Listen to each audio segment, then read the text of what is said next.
नमस्कार. माझ्या मराठी यूट्यूब चॅनलमध्ये परत एकदा आपलं सगळ्यांचं स्वागत आहे. मनाशी हितगुज हे नाव तुम्हाला खूप आवडलं असं मला वाटायला लागलं आहे, कारण माणसाचं मन खरंच असं आहे की ते जिथे जाईल तिथे स्थिरावतं किंवा कधी कधी चंचलतेने उडत राहतं आणि त्याला आवर घालणं खरंच कठीण असतं.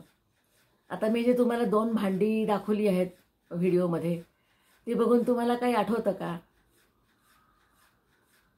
जुन्या काळात आपण कसं त्याच्यामध्ये स्वयंपाक करायचो किंवा हे असं काहीतरी तुम्हाला आठवलं असेलच.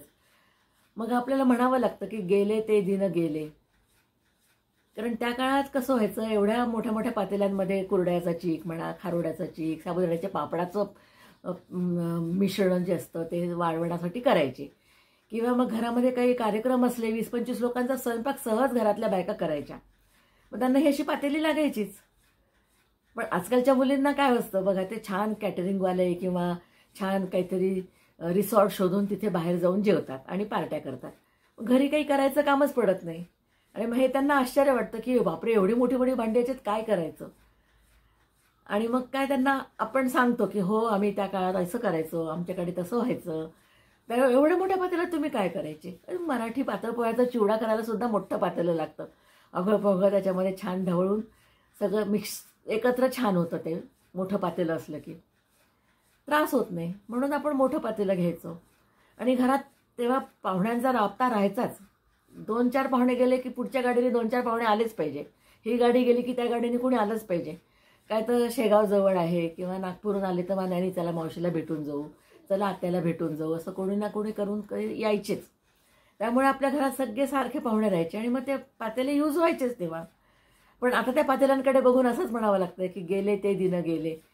हां, म्हणजे तेव्हा कसं होतं, सगळे पाहुणे जमले किंवा आनंदाने सगळे मिसळून एखादा पदार्थ करायचे. त्यात साधाच असायचा, पण त्याचा आस्वाद इतका छान लागायचा आणि सगळे एकत्र मिळून ते वरगच्चीवर वगैरे छान थंड हवेमध्ये घेऊन मस्त त्याचा आस्वाद घ्यायचे.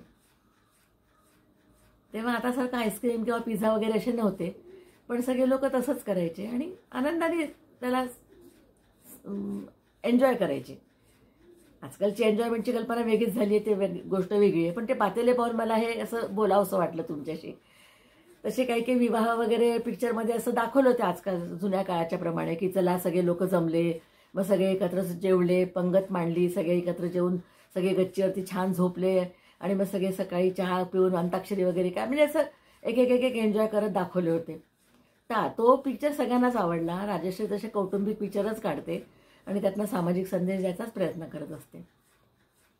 पण आता ते पातेले बघून मला आता खरंच आठवलं आणि परत परत म्हणावं असं वाटतंय, गेले ते दिन गेले. येतील का ते परत दिवस? मंडळी, साधाच होता हा व्हिडिओ, पण कसा वाटला? आवडला असेल तर लाईक करा, सबस्क्राईब करा. नमस्कार.